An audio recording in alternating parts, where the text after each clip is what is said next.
Apa yang saya lihat dalam Bersatu ialah, bukannya Bersatu lah, dalam seluruh politik Malaysia lah. Dia ada satu lapisan. Mahathir itu adalah benchmark ahli politik kita. Lepas tu 20 tahun rendah lagi umur, mungkin Mahyudin dan Anwar dalam konteks itu. Rendah lagi tu Datuk Seri Hamzah. Bawah lagi Wan Saiful. Tapi semua orang ni, dalam semua lapisan ni, sudah jadi wakil rakyat. Jadi orang muda ni, saya melihat perebutan kuasa ini adalah perebutan kuasa antara generasi dan juga antara pemimpin. So pada saya ini dua dinamika yang kita tak perhatikan dengan jelas. Pada saya itulah yang jelas sekali.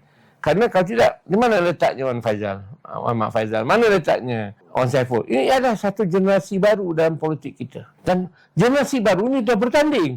Dah jadi ahli parlimen dan terlibat dalam macam-macam hal. Jadi kematangan politik kita itu telah mula menunjukkan bahawa penurunan kuasa kepada yang muda ini sudah bermula.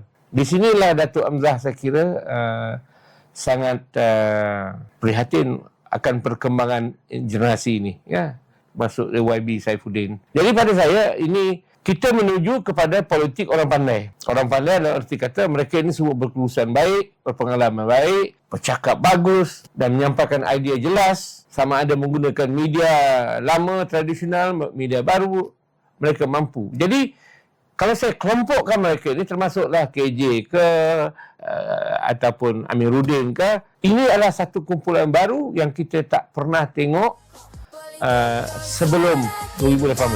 Politiko kita semua